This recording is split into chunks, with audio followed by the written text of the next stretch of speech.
Hello, sleepy soul. The night is quiet, the world is asleep, and something is waiting in the dark. Before we begin, subscribe to the channel and write your country and current time in the comments. Now listen carefully. Have you ever walked into a birthday party and felt that something about it was wrong? Not the decorations, not the cake, not even the cheerful music, but the air itself, heavy and tense, as if the walls were holding their breath. That's what it felt like the night I babysat at Marissa's house, the night of her 9th birthday. My name is Clara Jensen. I was 21 and in college, studying literature. Babysitting was my weekend job, easy money, short hours, and usually uneventful. But Marissa's party was far from normal. Her mother, Mrs. Whitmore, had planned the party with meticulous care.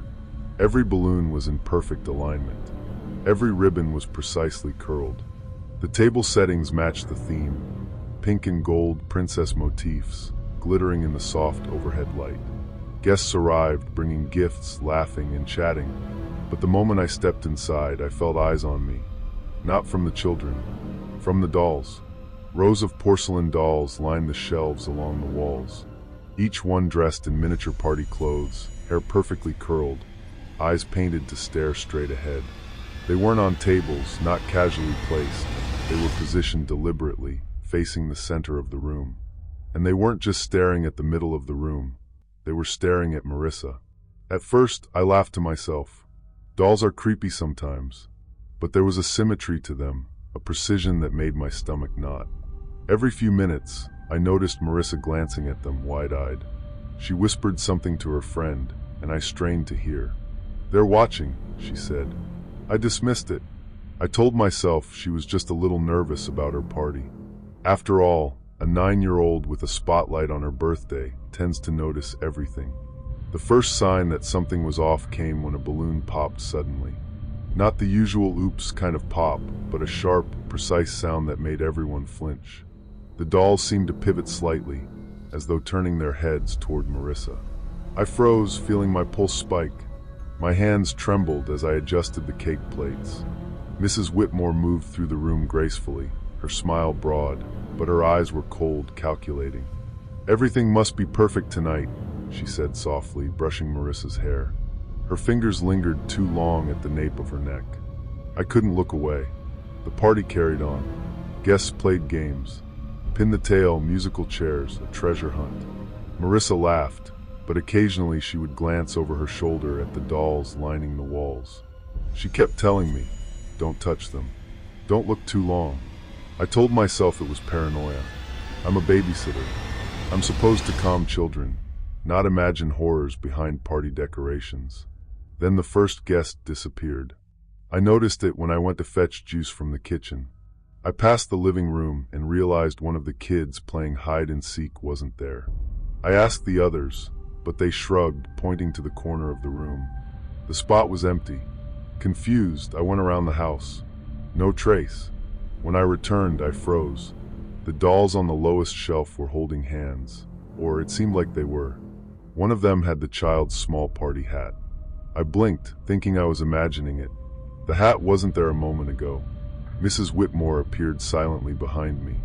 "See, everything is fine," she said, voice soft, almost soothing. But the curve of her smile was wrong. The tilt of her head, the intensity of her gaze, it made my skin crawl. As the evening progressed, more strange things happened. Guests would vanish momentarily, only to be found perfectly seated at the snack table, eyes wide, frozen in smiles that didn't match the moment. And the dolls, every time a child misbehaved, one seemed to move closer, pivoting its head, always watching. By the time the cake was ready, I couldn't ignore the feeling any longer. I whispered to Marissa, "Do you see them? The dolls?" She nodded, her eyes wide and terrified. They only move when Mom is near. My heart sank. I tried to laugh it off, but the whisper of the balloons in the air made me freeze. Every nerve screamed that I was not imagining this. Mrs. Whitmore brought the cake out, and the room fell silent. Candles flickered as the children sang, "Happy Birthday." Marissa blew them out, but a doll's glassy eyes seemed to glint in the candlelight. I wanted to laugh at my own paranoia, but the tension was too thick. Then I saw it. A doll, one I hadn't noticed before, perched atop the bookshelf, holding a miniature knife, perfectly scaled, almost ceremonial. Its painted eyes were locked on me, and I realized with a cold shock that every time a child misbehaved or displeased Mrs. Whitmore, the dolls seemed to take notice. I moved to the door, intending to leave, but Mrs. Whitmore's voice stopped me. "Don't leave yet. The night isn't over." I felt my pulse hammering in my ears as I glanced around. The guests had quieted, their faces tense, their movements sluggish, unnatural. The dolls had shifted, now positioned along the edges of the room, forming a loose semicircle around Marissa. I backed away slowly. The room seemed to stretch. Shadows from the overhead lights fell at odd angles, making the dolls appear taller, menacing. "Mom, what's happening?" Marissa whispered. Mrs. Whitmore's smile widened. Perfect parties require attention to detail. I realized then that this wasn't about a birthday. This was a ritual, a twisted obsession with control. And the dolls, those porcelain lifeless figures, were more than decoration. One child who had disobeyed earlier let out a small cry. The doll on the shelf above them tilted its head, just slightly, and the child froze, eyes wide. I stumbled forward, trying to grab Marissa.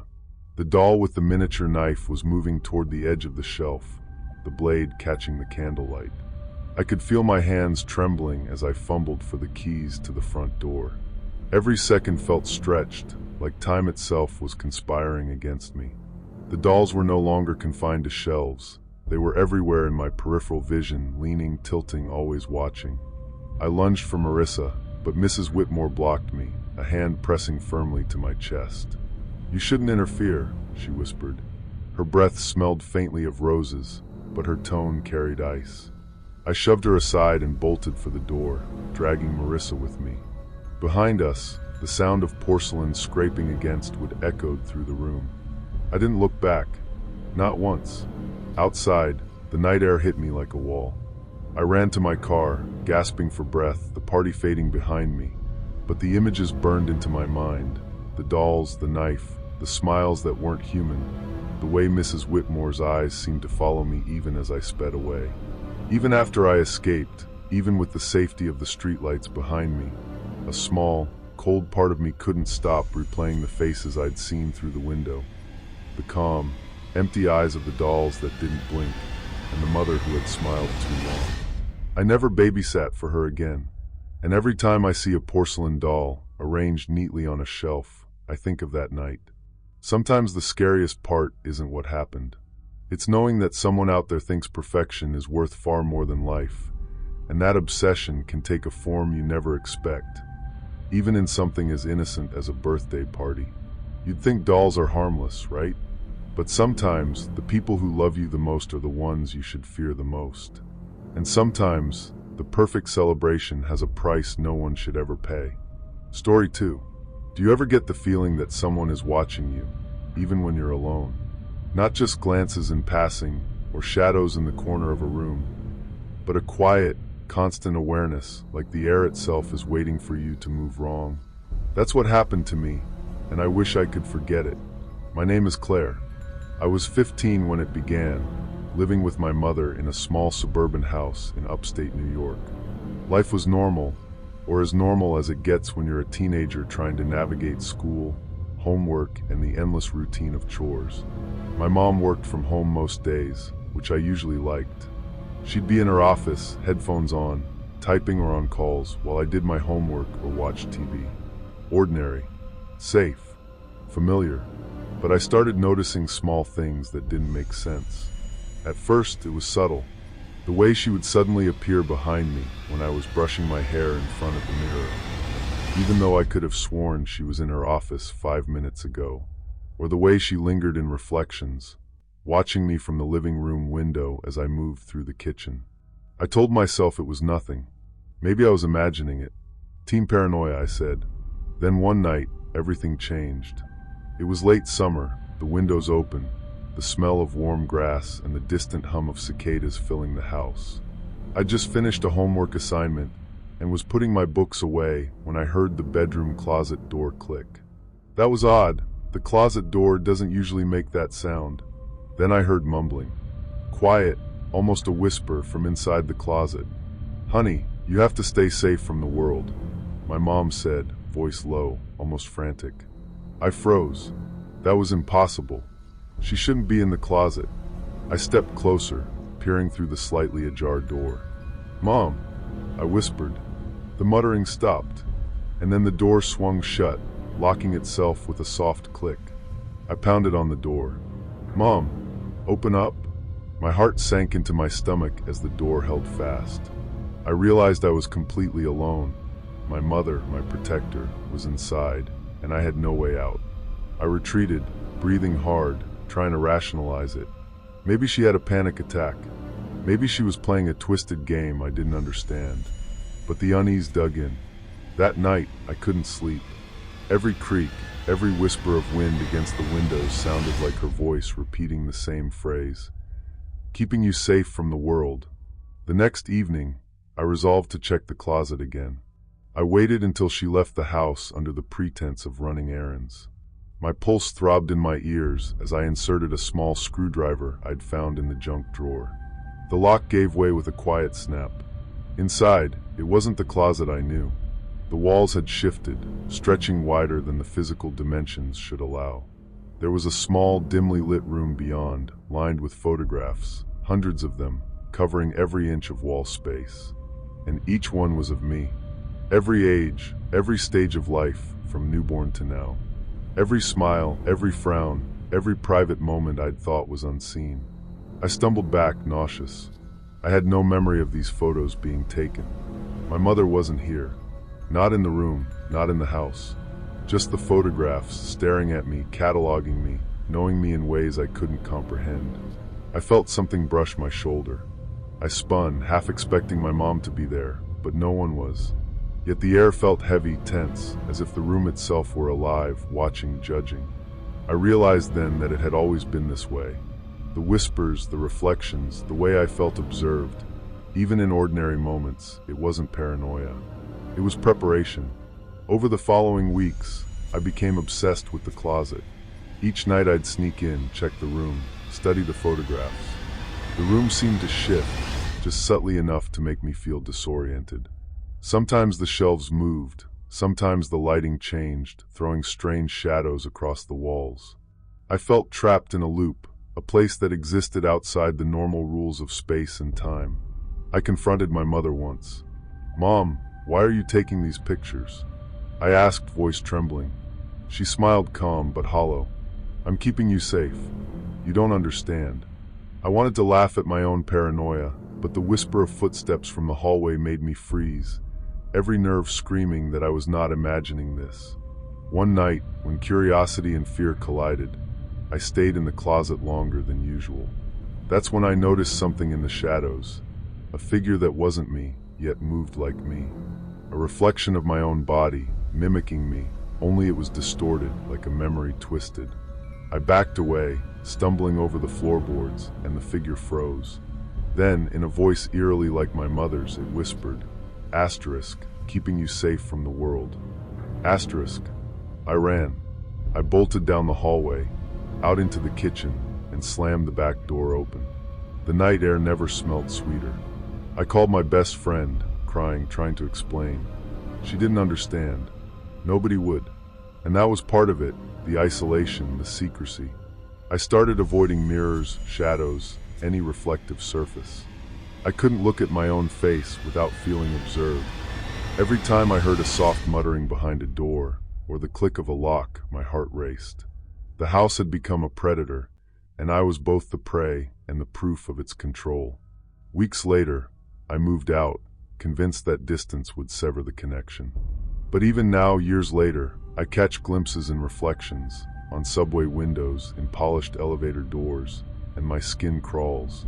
Sometimes I swear I see your face in the glass, watching me, whispering, "Keeping you safe from the world." Even after escaping, even with normal life resuming around me, a small, cold part of me couldn't stop replaying the closet, the secret room, the photographs of myself taken without knowledge or consent. The calm, empty eyes that didn't blink. The whispering that never ceased. I've learned that danger doesn't always come from strangers. Sometimes it comes from those you trust the most.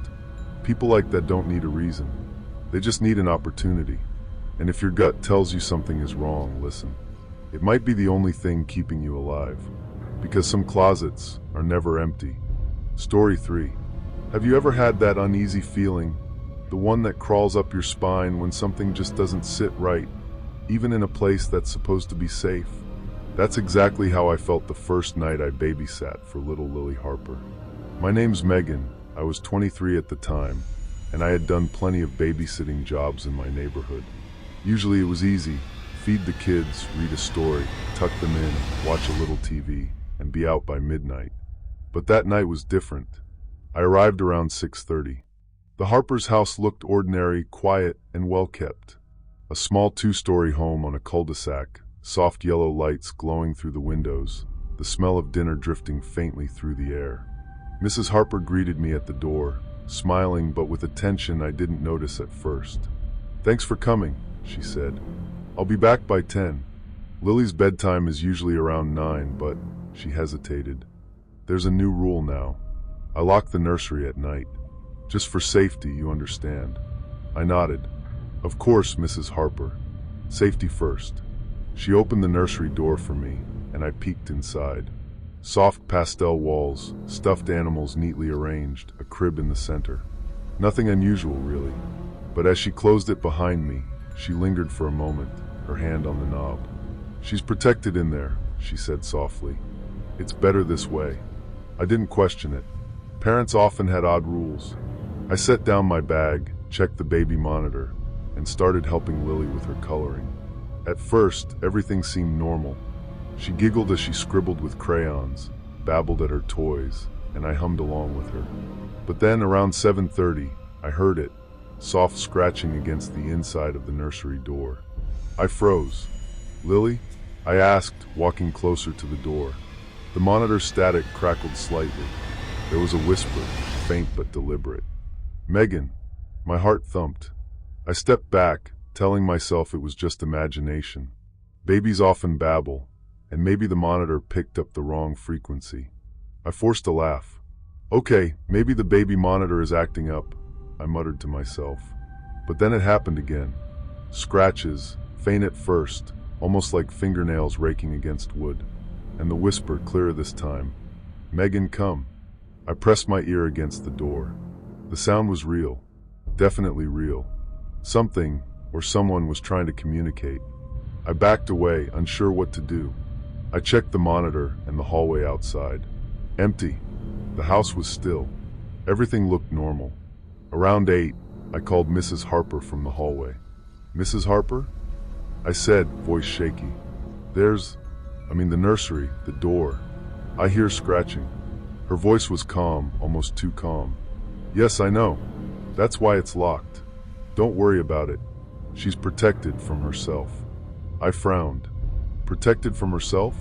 "Yes. She sometimes does things she shouldn't. It's better if the door stays locked. You'll see why soon enough. Just keep an eye on her through the monitor, okay?" I swallowed hard. I wanted to protest, but something in her tone made me hesitate. The kind of tone that implied consequences I didn't want to imagine. By 9, I couldn't ignore the noises anymore. The scratching became more insistent, paired with a faint thumping, like tiny fists against the door. And the whispers, now several voices, soft but urgent, repeating my name, pleading, laughing.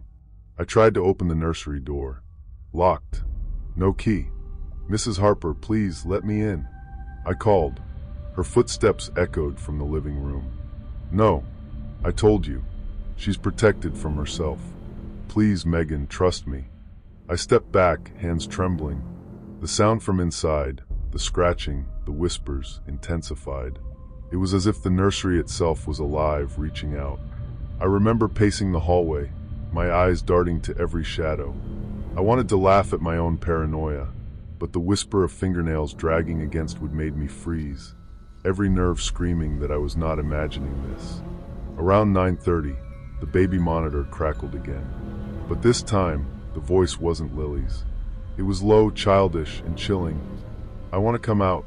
I want you." I jumped back. My pulse raced. and the hair on my arms stood on end. I confronted Mrs. Harper again. "What is in that nursery? You're not telling me the truth." She looked at me, eyes sad, distant. "I'm keeping her safe. It's not what you think. You couldn't understand. She protects herself and everyone else." I felt the air thicken, like the house itself was holding its breath. The scratching turned to a pounding, then silence. I crept back to the monitor, listening. The nursery was quiet, but I could feel it, the presence, something waiting, something watching. Then the whispers returned, but not in the baby's voice. Clearer now, closer. "Megan, come in, come see." I tried to open the door again. Locked. Mrs. Harper's footsteps behind me, closer. "You mustn't open it," she said. Her voice was firm, but there was fear behind it, a desperation. She wants to stay safe. She wants to stay whole. I can't let her. I froze. The scratches began again, this time spreading across the door in frantic streaks. The whispers grew louder, overlapping, pleading, almost angry. I backed away, heart racing. "Mrs. Harper, what is happening? What is in there?" She shook her head, stepping closer to block me. "You wouldn't understand. You have to trust me. She protects herself and everything she touches." Something clicked in my mind then, a horrifying realization. The baby wasn't just in danger. She was the danger. The nursery wasn't locked for her protection from the world. It was locked to protect the world from her. And the scratching, the whispers, they weren't cries for help. They were trying to get out, trying to touch me, trying to claim someone else to be whole. I backed into the hallway wall, hands shaking, my breathing ragged. I can't." Mrs. Harper's face was solemn, almost mournful. "I'm sorry, Megan. You shouldn't have seen this. She's always needed protection." The monitor flickered, and I could see the baby's crib moving slightly. No one was there, just the shadows stretching and curling around the mobile, the blanket, the corners of the crib. Tiny hands reaching out, not human. Not entirely human. I wanted to leave, to run, but my legs wouldn't move. My mind was spinning, trying to make sense of what I was seeing. Then came the soft, sinister giggle, the baby's voice, but deeper, older, layered with something else. And the whispering, repeating over and over. "We are safe. We are whole. We are." Mrs. Harper stepped between me and the door. "Please, don't. She can't be disturbed. She can't be released." I could feel my pulse in my ears, my hands trembling, as I fumbled for the keys Mrs. Harper had hidden in her purse. Every second felt stretched, like time itself was conspiring against me. I left that night shaken, swearing I'd never babysit again. But the image of that locked nursery, the scratches, the whispers, they stayed with me. Even in my own apartment, the soft creak of a floorboard, the shadows stretching across walls, makes me check every door, every corner. Years later, I learned from neighbors that the Harpers had moved, but the house remained empty. And sometimes, late at night, people in the area report faint baby cries, whispers, and scratches from behind locked doors in that house, though no one lives there. Even after escaping, even with the safety of the streets and normal life behind me, a small, cold part of me can't stop replaying the face I imagined in the nursery shadows. The calm, empty eyes that didn't blink, the tiny hands reaching, stretching, wanting more. Sometimes the scariest part isn't what happened. It's knowing it could happen again. People, or things like that, don't need a reason. They just need a chance. And if your gut tells you something is wrong, listen. It might be the only thing keeping you alive. Story 4. Have you ever felt that a photograph could watch you back? That it could wait for you? I didn't believe it until the night I babysat at the Callahan house. My name is Megan, and I was 22 at the time. I had just finished college and picked up a few babysitting jobs to make some extra cash. Nothing unusual, nothing scary, or at least I thought so. That night, I was called to watch 2 children, Emma and Lucas, while their parents attended a charity gala. The house was in a quiet suburban neighborhood, the kind where every lawn was neatly trimmed, and the streetlights flickered on at exactly the same time each evening. I remember thinking how ordinary it all looked. Large, white-painted house, polished wood floors, and walls lined with photographs, smiling family members frozen in time, generations smiling back at you. Mrs. Callahan met me at the door, smiling and polite. "Megan, thank you for coming. You'll find everything you need upstairs." She gestured to the nursery. "Dinner is in the fridge. Bedtime around 8. Oh, and tomorrow morning, we'll be taking the annual family photo. The kids have been practicing all week." I nodded, feeling the usual mix of excitement and nerves. Babysitting had never scared me, not really. I followed her upstairs to settle in. Emma, age 7, and Lucas, age 5, were already brushing their teeth. The air smelled faintly of lavender from the diffuser in the hallway, mixed with the scent of warm toast cooling on the counter. After dinner, I read the kids a story, tucked them into bed, and checked the baby monitor. All was quiet, ordinary, safe. That's when I first heard it. A faint click, like the shutter of a camera. I paused, listening. Then another. A rhythmic, deliberate click. I assumed it was the parents taking a picture upstairs, though they'd left for the evening. But the clicks didn't stop. I frowned. Probably a timer, I whispered to myself, trying to shrug it off. Minutes later, I noticed something odd. In the hallway outside the nursery, a photograph, a framed family portrait, was propped against the wall. I remembered seeing it earlier on the mantel in the living room. Now it was here, leaning silently, just a few feet from where I stood. I swore the eyes of the family in the photo seemed sharper, almost aware. I shook my head. Asterisk, get a grip, Megan. It's just a picture. Asterisk. I went to the kitchen to pour myself some water. As I sipped, I heard a small, high-pitched whimper from the nursery. A child crying softly. I froze. Emma and Lucas were asleep. I peeked into the nursery, empty, silent, the children under their covers. I told myself it was nothing. Maybe one of them had fallen asleep and woken up quietly. I returned to the couch, trying to focus on my phone. But then the sound returned, louder this time. A sobbing that seemed to echo through the hallway, not just the monitor. My stomach sank. I grabbed the monitor, pressed it close to my ear. The cries were clear, heartbreaking, urgent, but unmistakably coming from the kids' room. I told myself to calm down, that I'd checked the beds. No one was there. Then I noticed the camera sitting on a small side table, dusted but functional. I'd never seen it before. A vintage SLR, with a lens pointing directly at the nursery. Curiosity and fear collided in my chest. I picked it up, and a flash of insight hit me. What if the camera wasn't just capturing images? What if it was recording something else? Something more? I opened the menu, scrolling through the memory card. There were dozens of images, each of the children, perfectly posed. But as I flipped through them, my heart began to pound. The photos weren't just of Emma and Lucas, they were of other children. Children I didn't recognize, in poses that looked wrong. Frozen mid-screen, eyes wide with terror, expressions twisted. I dropped the camera. My hands shook. I wanted to leave, but a soft click stopped me. The photograph I had seen in the hallway earlier. Now it was on the floor in front of the nursery door. The family in the frame stared at me, the mother in particular, her smile too wide, too fixed. I felt it then, a presence, subtle but undeniable. Someone, or something watching me. Waiting. I ran to the door and tried to open it. Locked. A soft voice came from the hallway. "It's important to get the picture right," it said. Calm, almost cheerful, but every nerve in my body screamed danger. I looked around. The walls were lined with more photographs, all family portraits, all staring at me. Each click of the camera from somewhere unseen seemed to punctuate the silence, measuring me, recording me. I grabbed Emma's small blanket from the crib, trying to protect the children. But they were still asleep. Nothing moved. Only the camera's subtle clicking, persistent, hypnotic.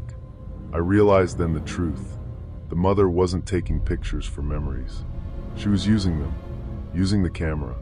The children in the photographs, her own, and the others before, had been manipulated, conditioned, forced to reenact events, captured in moments of fear. The camera held the key, the control, a psychological lever she could pull from behind the lens. I told myself I was imagining it. I had to be, but the next flash of the camera, sudden and bright, revealed a face that wasn't the children's. A faint, pale reflection of the mother, her eyes cold, calculating. I stumbled back. The cries grew louder, overlapping with the clicks. They weren't the kids in the beds. They were the echoes of the children she had broken before, preserved in the camera, projected somehow, haunting the room. I backed into the corner, fumbling for my phone, dialing 911, my hands trembling, my pulse thundering in my ears. But the line went dead. The camera clicked again. A single flash, illuminating the mother's expression in the photograph. She smiled, and I realized the truth. The camera wasn't just capturing. It was controlling, guiding, making the children relive moments until they broke. Panic took over. I ran, knocking over a side table. The monitor fell, its screen flashing the nursery, showing the children sleeping, perfectly ordinary. Nothing else. I wanted to scream, but my voice caught. The door to the nursery clicked open slowly. My heart sank into my stomach. The mother stood there, smiling, the camera in her hands, pointed at me. "You want the perfect picture, don't you?" she asked softly. I could feel my pulse in my ears, my hands trembling, as I fumbled for the keys to the front door. Every second felt stretched, like time itself was conspiring against me. I bolted, slammed through the living room, and out the front door into the night. The neighborhood was quiet, reassuringly ordinary. I didn't stop running until I reached the first streetlight. Even after escaping, even with the safety of the police lights behind me, a small, cold part of me couldn't stop replaying the images in the camera, the wide, fixed smiles, the children frozen in fear, and the calm, empty eyes of the mother who had orchestrated it all. I never babysat at the Callahan house again. I avoided houses with vintage cameras. I learned that sometimes danger hides in the ordinary, in the things that are meant to capture memories. And sometimes the perfect family photo isn't a memory at all. It's a tool. A device to control, to manipulate, to trap. I still hear the faint clicks in my dreams. I still see those photographs when my mind drifts. And I know that camera, somewhere in that house, still waits for the next perfect shot. Sometimes the scariest part isn't what happened. It's knowing it could happen again. People like that don't need a reason. They just need an opportunity. And if your gut tells you something is wrong, listen. It might be the only thing keeping you alive. Story 5. I never thought a babysitting job could make me question everything I believed about safety. But that night, I learned how quickly normal can become terrifying. My name is Claire. I was 21, living in a quiet suburb of Columbus, Ohio, working part-time at a bookstore. Babysitting had always been easy money, and I liked the routine. It was predictable, calm, and occasionally fun. Until the Langley house called me for a Friday night. Mrs. Langley had 2 children, Sophie, 8, and Jonah, 5. She was polite on the phone but firm, almost protective to the point of alarm. "I don't want anyone wandering through the house," she said. "The kids are delicate. Please, no visitors. No neighbors. No friends." At first, I chalked it up to overprotectiveness. Many parents are like that, right? Still, the tone in her voice made me pause. It wasn't just caution, it was an edge I couldn't place. The street itself was quiet, lined with modest brick homes, trimmed hedges, and the usual suburban order. But as I walked up the path to the Langley's front door, I noticed something unsettling. Shadows of children watching from windows across the street. Not peeking casually, staring. Just staring. My pulse quickened. I shook it off, thinking, it's just my imagination. Inside, the Langley house was immaculate. Polished hardwood floors, soft lighting, and the faint scent of vanilla from the kitchen. The children greeted me politely, Sophie with a shy smile, Jonah bouncing nervously around the living room. Mrs. Langley lingered in the doorway, her gaze intense. "Remember," she said, voice low, "no one enters. And don't let them outside. They're fragile." I nodded, forcing a smile, though a chill ran down my spine. The evening started normally. Dinner, bedtime routines, story time in Sophie's room. I tucked Jonah in last, humming softly to settle him. Everything seemed ordinary, almost too ordinary. And then the whispering began. At first, I thought it was outside, soft voices, indistinct words. But as I strained to listen, I realized it was coming from inside the house. A faint chorus of children's voices repeating one phrase, "No visitors." I froze. The house was empty except for the kids and me. My heart pounded. I told myself it was probably Sophie playing with Jonah or some old recording left on the monitor.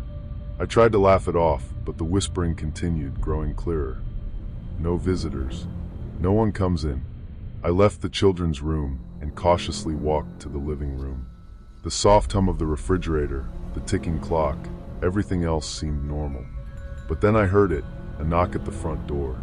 Light, deliberate, polite. I froze. Mrs. Langley had insisted, "No one enters." My hands shook as I approached the door, peeking through the peephole. The street was empty. No one there. A second knock came, a little louder. My stomach twisted. I backed away from the door and tried the locks. All secure. I wanted to laugh at my own paranoia, but the whispering had grown louder, surrounding me. No visitors. No one comes in. I decided to ignore it. Maybe the house was old. Maybe the walls carried sound strangely. I returned to the living room, trying to distract myself.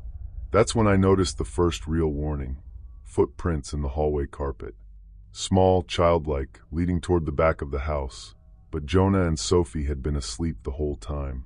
I told myself it was impossible. Maybe one of them had wandered quietly. But the prints continued, fresh, clear, too precise.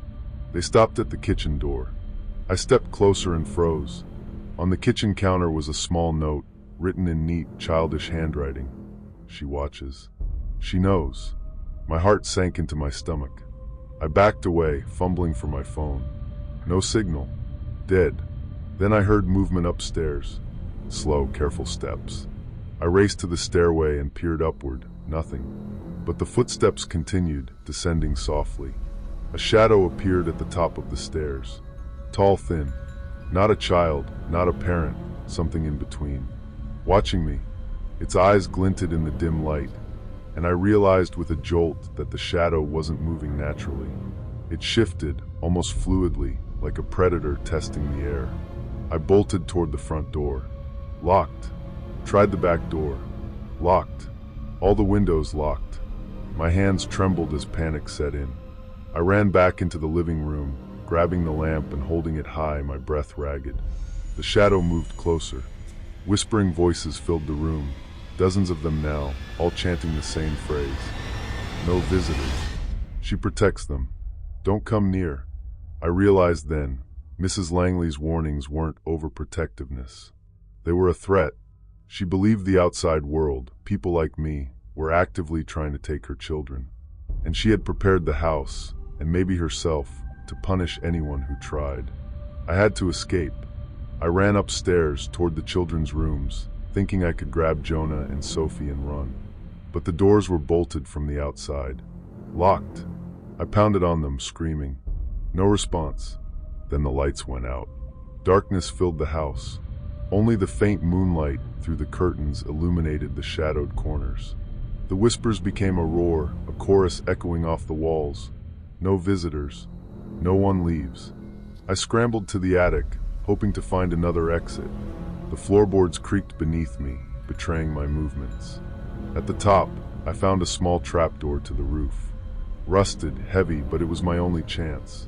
I opened it, climbing out into the cool night air. Below, the backyard was empty, silent, too quiet. Relief surged, but it was short-lived. From the windows, I saw dozens of small faces peering out. Children, neighbors' children, all watching, all smiling. Their eyes weren't innocent. They were calculating, aware, and terrifyingly aligned. I ran across the yard, crashing through hedges, scraping my arms, ignoring the pain. Behind me, the whispers continued, soft but persistent, following me. No visitors. She protects them. I reached the street and ran to the nearest main road. A car passed, and I flagged it down. The driver took me to the police station, where I explained everything. They checked the Langley house. Normal. Locked doors, no signs of forced entry. Mrs. Langley was away, returning later to find me frantic, bruised, and hysterical. She smiled politely, unaware, or pretending to be, that anything had happened. "Everything okay?" she asked. I wanted to scream, to tell her I had seen the children, dozens of them, their eyes too knowing, their smiles too wide, that the house itself seemed alive, designed to trap anyone who came near. But my words caught in my throat. She held the keys, she held the control, and I had nothing. Months later, I drive past that street sometimes. The houses look normal, peaceful. Children play outside, parents water flowers, lights glow warmly from windows. But when I catch a reflection in the car mirror, or a glimpse of a child in the corner of my eye, my stomach twists. I know they still watch. I know the warning was real. The Langley children, the shadow, the whispers, they weren't just protective. They were prepared. And any visitor, any intruder, anyone who didn't belong, risks becoming part of their world. Even now, years later, I avoid babysitting in neighborhoods that seem too quiet, too orderly, too perfect. Because the scariest part isn't the house. It's knowing that people like Mrs. Langley don't need a reason to protect their children. They just need an opportunity. And sometimes, I swear I hear whispers on the wind, calling my name, warning me, no visitors. Don't come near. Even after escaping, even with the safety of daylight behind me, a small, cold part of me can't stop replaying the faces I saw through the windows. The calm, empty eyes that didn't blink. If your gut tells you something is wrong, listen. It might be the only thing keeping you alive. Sometimes the street looks ordinary, quiet, even comforting, but danger often wears a friendly face. And sometimes it waits patiently, watching, protecting, and willing to punish anyone who dares to enter.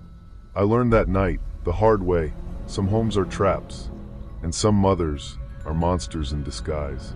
Story 6. Have you ever been invited into someone's home and felt that the very air was watching you? That's how it started the night I babysat for the Mallory family. The night they invited me for dinner. My name is Harper, I was 22, and I lived in a quiet suburban town in Oregon. Babysitting had always been easy money for me. A couple of hours, kids asleep by 9, parents happy. But that night, nothing was normal. Mrs. Mallory was charming at first. Her smile was bright, her voice warm. She guided me through the house, introducing me to her 2 children, Emma and Lucas. The living room was decorated for a casual dinner.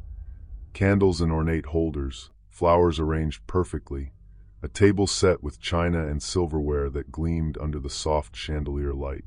Everything screamed perfection. We settled at the table. The children were polite, though their eyes darted toward their mother in a way that felt almost rehearsed. Mrs. Mallory poured wine for herself and me, though I declined, and she smiled at my refusal, nodding as if she had expected it. Dinner started normally. Soup first, followed by roasted chicken, mashed potatoes, and a salad. But subtle things began to unsettle me. A clock on the wall ticked inconsistently. A shadow flickered behind a curtain, though the window was closed. Mrs. Mallory's glances lingered too long, her head tilting, watching me, eyes sharp and calculating. "You're a little quiet tonight," she said softly, placing a hand on mine. The touch was firm, controlling. "It's all right. I like observing my guests." I laughed nervously. "I guess I'm just tired from work." She nodded, but the smile didn't reach her eyes. That's when I noticed the first oddity, small, decorative figurines arranged along the shelves. Dolls, I assumed, but their faces seemed oddly detailed, almost lifelike, and all of them appeared to be looking at me. Or maybe at Emma and Lucas. I couldn't tell. I told myself it was imagination, just a babysitter's nerves. After dessert, Mrs. Mallory suggested we move to the living room for some quiet conversation while the children finished their homework. Emma and Lucas left the table, and the mother's demeanor shifted subtly. She was still smiling, but her eyes were sharper now, assessing me like prey. "You know," she said, lowering her voice, "I like to test my guests sometimes. See how they react under pressure." I blinked. "Test?" She leaned forward. "Some don't make it through the night." My pulse spiked. "What do you mean?" She let out a soft chuckle, almost like a sigh. "Oh, you'll see soon enough." I tried to shake it off, but unease settled into my bones. The children returned, homework finished, and the house seemed different. The shadows were darker, the air heavier. Every corner of the room felt alive, watching. As the night progressed, subtle tests began. A glass tipped over accidentally. No one touched it, but Mrs. Mallory's gaze followed it as if expecting me to react. She offered me a plate of cookies, but when I reached for one, Emma whispered, "Careful." "Careful with what?" I asked, forcing a laugh. "You'll see," Emma replied, her tone eerily calm. I wanted to dismiss it, but the feeling of being evaluated, scrutinized, never left me. Every movement, every glance from the mother seemed to carry weight. Then came the first incident. Lucas spilled a glass of juice, and Mrs. Mallory's eyes flicked to me. "Pick it up quickly," she said, voice soft but firm. I bent down, grabbed the towel, and as I wiped the floor, I heard the faintest click behind me. I turned slowly. Nothing. But when I looked back at Mrs. Mallory, she was smiling in that same calculated way. Afterward, she suggested a game, something about seeing who can stay calm the longest. The children sat obediently, but the rules were unclear. Every time I made a small mistake, the mother's gaze sharpened. Every time I hesitated, her lips twitched into a smirk. It escalated quickly. Candles flickered violently, though the windows were closed. A chandelier above the table shifted slightly, and I swore it was angled toward me. The children's voices, when they spoke, were measured and monotone, almost rehearsed. And through it all, Mrs. Mallory's eyes never left me. At one point, she leaned across the table and whispered, "Some people never make it to the morning." I wanted to laugh, to tell myself I was overreacting, but a sudden crash made me jump. A chair tipped over behind me. No one had touched it. The children stared at me, their expressions unreadable. I realized in that instant that the dinner wasn't about hospitality. It was a test, a cruel, psychological game designed to watch me falter, to observe how I handled fear. And the more I noticed, the more aware I became that failure carried a consequence I didn't want to imagine. I tried to excuse myself, to leave, but the mother's hand on my shoulder held me firm. "The night isn't over," she said. "You've only just begun." Panic set in. I could feel my pulse in my ears, my hands trembling, as I fumbled for the excuse to leave. Every corner of the house seemed alive, shadows shifting, the air thickening, the children's faces too calm, too knowing. I tried calling my phone, but the line was dead. I tried reaching the door, but it felt farther away than it should, like the house itself was stretching to contain me. Then came the turning point.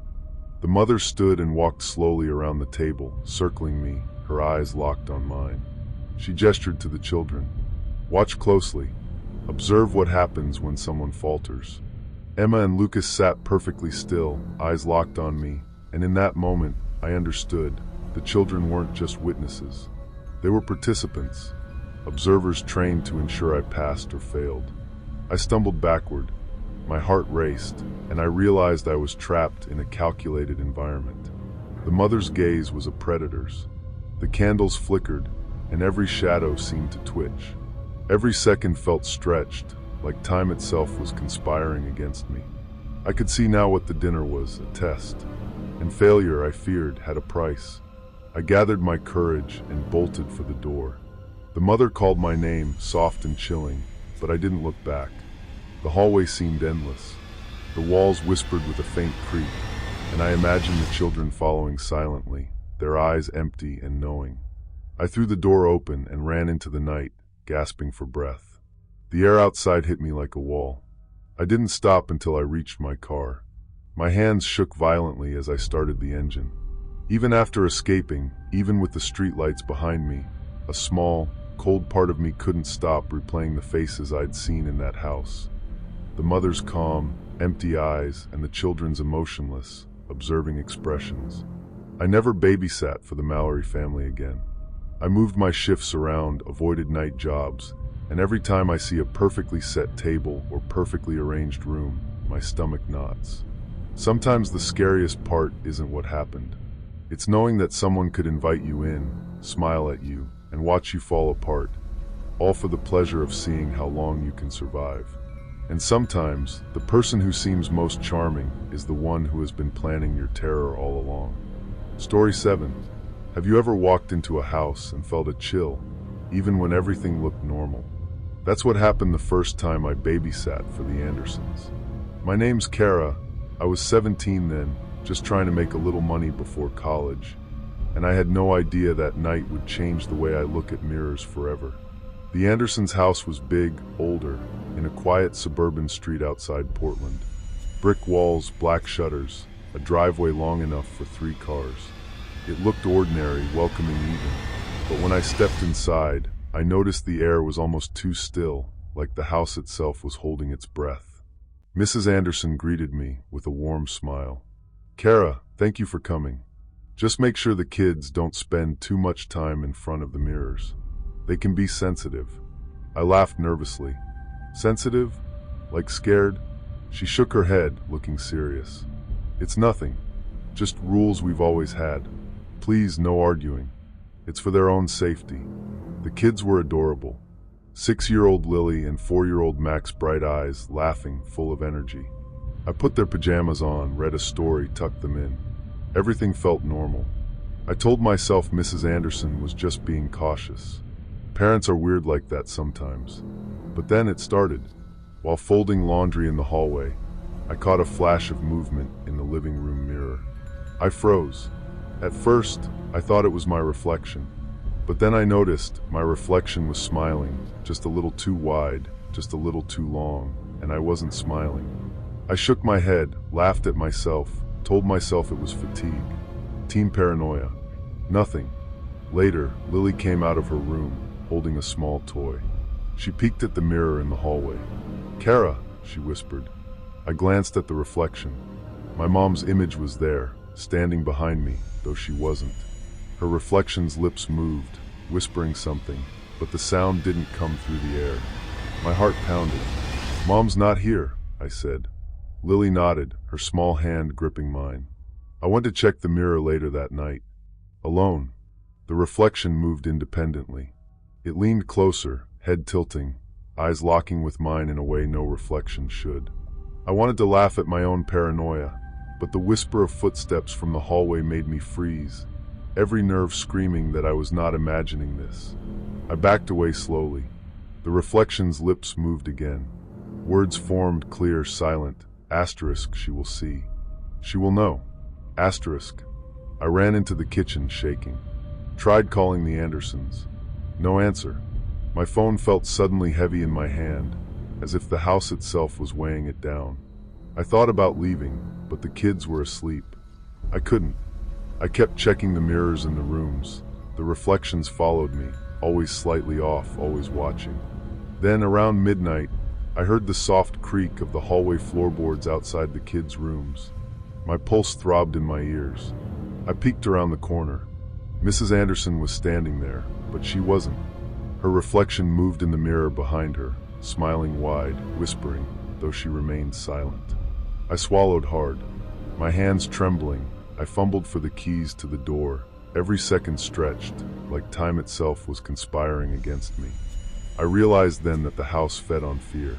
Every glance, every racing heartbeat, every step taken in nervous hesitation fueled the thing in the mirrors. It wasn't just a trick of light or a bad reflection. It was planning, learning, waiting. When Mrs. Anderson returned a few minutes later, I tried to explain, my voice shaking. "The mirror's your reflection, it." She shook her head, calm, smiling, dismissive. "Kara, it's just imagination. Children's minds, and yours too." Nothing happened. I wanted to scream at her, tell her I saw it, but I couldn't. My fear had clawed at my voice, frozen it. The rest of the night, I didn't sleep. Every mirror reflected more than me. I caught glimpses of movement behind my own reflection, shadowy shapes, silent whispers, eyes that didn't blink. The kids slept through it, innocent, unaware, while the house breathed around me, alive, patient, hungry. By morning, I packed my things. The reflections were still there, calm, patient, waiting. I stepped outside, heart racing, and left. Even years later, I see reflections differently. Windows, glass doors, polished floors. I can't help myself. Sometimes I catch that smile, that tilt of the head, the whisper in the reflection's eyes. I remember the lesson too well. The scariest threats aren't always in the room. Sometimes they're in the glass, watching, planning, feeding. And if your gut tells you something is wrong, listen. Some reflections don't just mimic, they wait. Story 8. Have you ever watched someone sleep and felt that unease?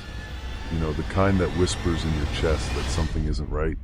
That's exactly how I felt the first time I babysat for the Whitfields. My name's Hannah. I was 22 at the time, and I'd done a few babysitting jobs in my life. Normal stuff, really. But nothing prepared me for the night I spent in that house, watching children who shouldn't have been waking at all. I arrived around 6 in the evening, the sky already brushed with autumn orange, leaves falling gently onto the quiet suburban street. The Whitfields' house looked ordinary. 2 stories, brick facade, a neatly trimmed lawn, and soft golden light spilling from every window. Inside, the air smelled faintly of vanilla and baby lotion. It was comfortable, almost soothing. Mrs. Whitfield greeted me at the door, smiling warmly, though her eyes seemed to carry a weight I didn't understand at first. "Thanks for coming, Hannah," she said. "I'll be back by 10. The kids' bedtime is around 8:30, but," she hesitated, glancing toward the hallway. "There's a rule now. Do not go into their rooms. I lock the doors at night." I raised an eyebrow. "Lock the doors?" She nodded, gentle but firm. "Yes, for their safety. They have a tendency to move in their sleep. You'll see." I didn't argue. I'd heard parents have weird rules all the time. I stepped in, set down my bag, and checked the baby monitors she'd left for me. 2 small rooms, 2 tiny cribs, and children who, on the monitor, looked serene, sleeping peacefully. At first, everything seemed normal. I made some snacks, tidied up, and read a little on the couch. But then I noticed it, the monitors crackling softly, a whisper I couldn't place. At first, I thought it was interference. Maybe the device was old. Then the scratching started. Soft at first, gentle, like fingernails dragged across wood. I froze, my heart thumping. I leaned toward the monitor. "Hello," I whispered.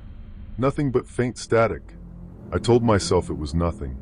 Babies sometimes make odd noises, right? But the sounds grew. The scratching intensified, matched by a soft, indistinct whisper like a child's voice, but older, urgent, pleading. My pulse quickened.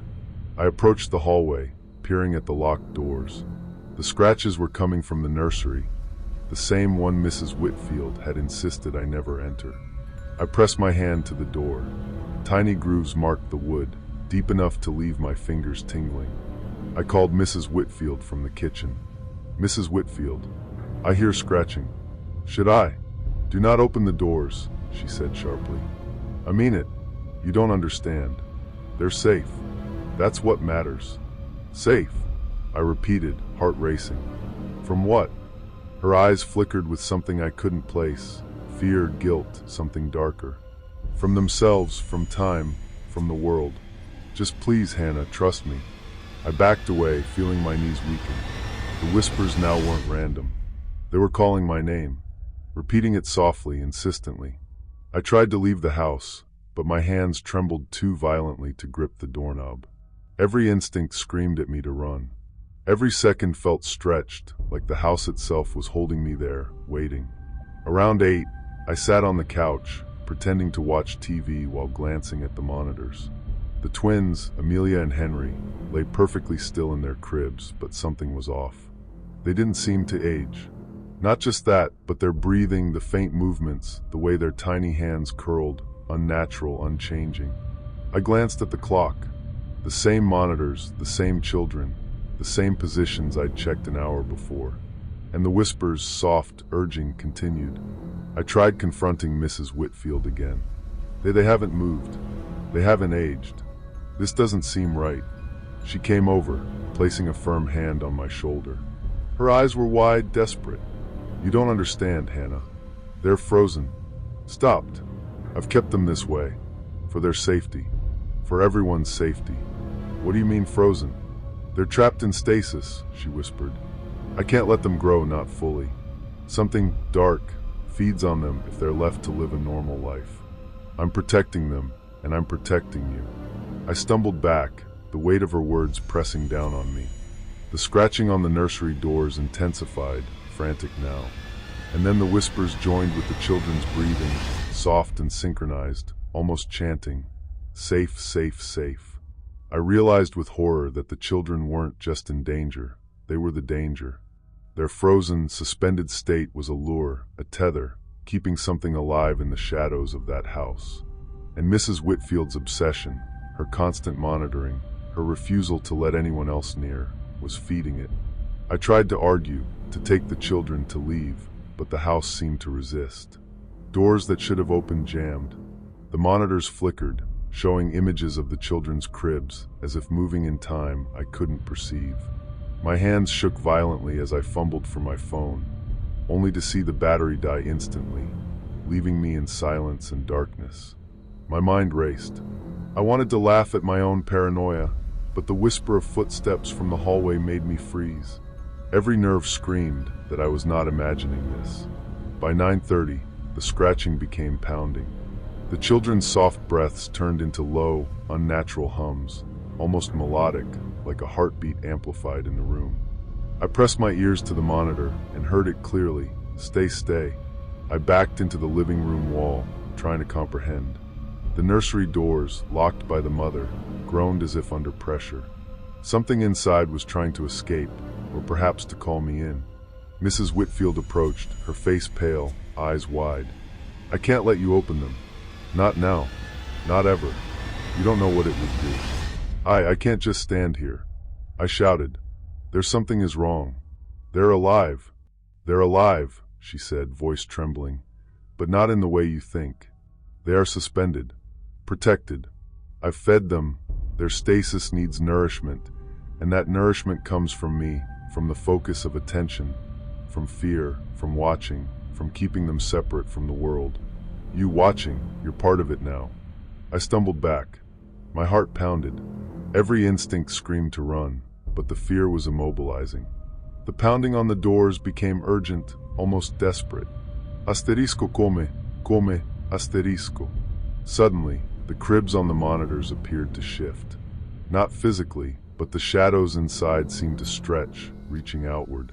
The whispering now overlapped the static, repeating my name, echoing in the house. Asterisk Hannah. Hannah. Hannah, asterisk. I bolted to the front door. Keys rattled in the lock. The handle turned with difficulty. My hands trembled as I forced it open. Behind me, the pounding stopped. The whispers ceased. The monitors went black. I ran to my car and drove without stopping, heart racing, adrenaline masking exhaustion. Even as the streets blurred past, I couldn't escape the image. The children suspended in unnatural stasis, shadows stretching within the cribs, the calm, empty eyes that didn't blink. In the weeks that followed, I couldn't stop thinking about them. The house remained empty whenever I drove past. But sometimes, late at night, I swore I could hear the soft hum, the whispers, the faint scratching of tiny hands against doors that should have opened. Even now, years later, I check the corners of my apartment, the shadows stretching across my walls. Even after escaping, even with the safety of the city lights behind me, a small, cold part of me can't stop replaying the scene in that nursery. The children's eyes, suspended in stasis, the whispers calling, and the mother's quiet obsession feeding something dark and eternal. Sometimes the scariest part isn't what happened. It's knowing it could happen again. People, or things like that, don't need a reason. They just need a chance. And if your gut tells you something is wrong, listen. It might be the only thing keeping you alive. Story 9. Have you ever felt like the walls themselves are listening? That the house you're in isn't just brick and plaster, but a living, watching thing? I didn't believe it, not really, until the night I babysat at the Marlowe residence. My name is Jenna, and I was 21 at the time. I had been babysitting for a couple of years, mostly small jobs for neighbors or friends of friends. Nothing too scary until that night. The Marlowes had just moved into a large, older home on the edge of a quiet suburb. Oak trees lined the street, their leaves rustling in the evening wind. The house itself was spacious, 2 stories with high ceilings, and walls that creaked and groaned as though the building were sighing. It smelled faintly of pine polish and something else, something almost metallic that I couldn't place. The parents, Claire and Matthew, had 2 children, 5-year-old Sam and 3-year-old Lily. They were sweet, polite, and immediately warmed toward me.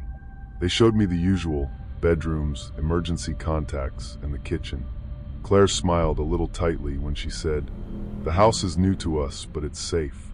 Just remember, if you hear anything unusual, talk to the walls." I laughed nervously. "Talk to the walls?" She nodded. "You'll understand when you live here longer." I told myself it was a joke, some quirky superstition, and I went about my evening. Dinner, bath time, storybooks, tucking the kids in. Everything felt normal. The shadows of the trees danced on the walls, the wind whispered outside, and I thought I could relax.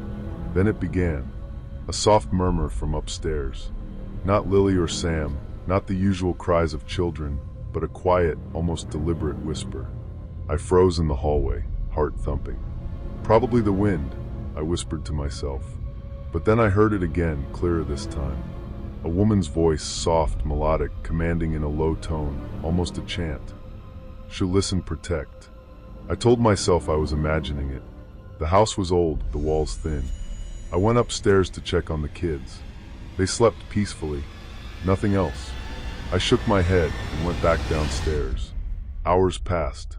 Every time I checked the children, they were fine. But the whispers continued, always at night, always from the walls.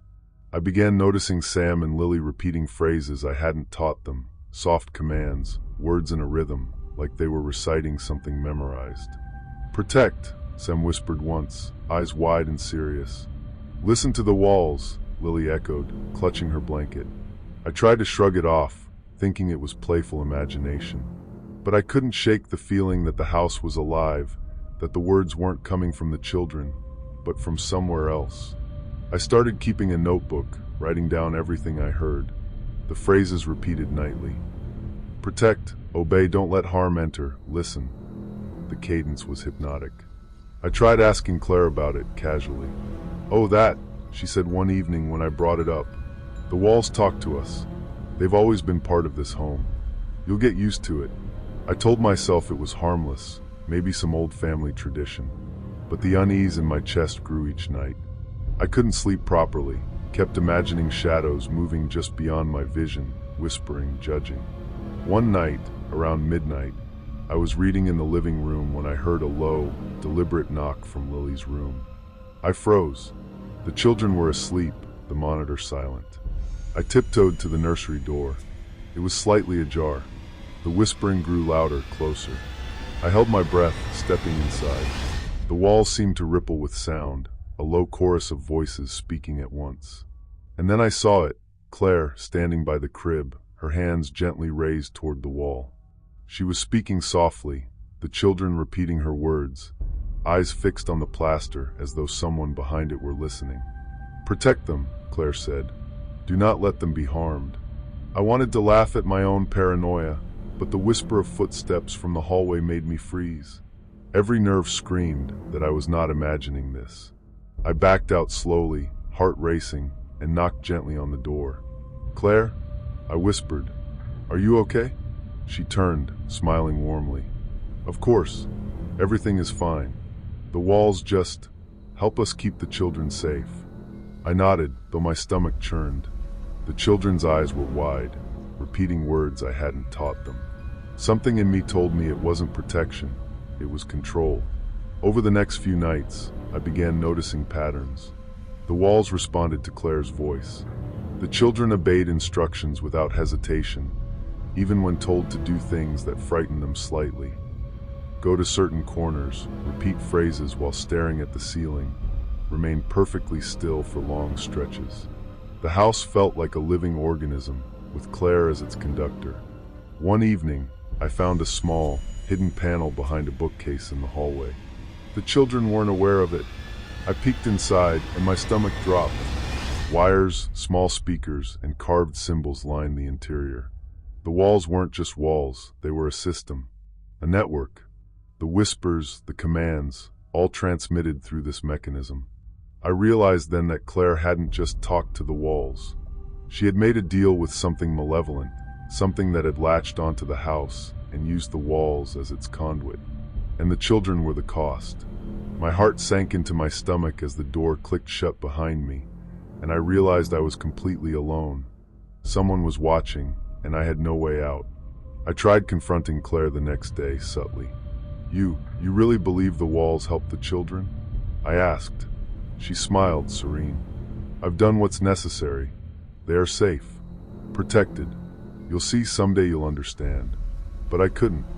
I couldn't reconcile the warmth in her voice with the cold, mechanical obedience I'd seen in the children. The final night I was there, the whispers grew louder, almost desperate. The children were repeating instructions faster, eyes wide and unblinking. I saw Claire's reflection in a mirror, lips moving in a silent chant. I grabbed my bag, my hands trembling, and ran for the door. The hallway seemed to stretch endlessly. Every creak of the floorboards echoed like a warning. I could feel the pulse of the house, of the walls, syncing with my own racing heartbeat. I fumbled for the keys. Every second stretched, like time itself was conspiring against me. Outside, the night air hit me. The suburban street looked ordinary, quiet, even comforting, but my gut told me something was off. I'd learned too late that danger often wears a friendly face. I never returned. I quit babysitting for a while. I avoided houses with walls that whispered. And even now, years later, when I see a quiet suburban home at night, I can't help but wonder what might be hiding behind the plaster, listening, waiting. Even after escaping, even with the safety of ordinary streets behind me, a small, cold part of me couldn't stop replaying the children's faces. The calm, empty eyes repeating words that were never their own. Sometimes the scariest part isn't what happened. It's knowing it could happen again. People like that don't need a reason. They just need an opportunity. And if your gut tells you something is wrong, listen. It might be the only thing keeping you alive.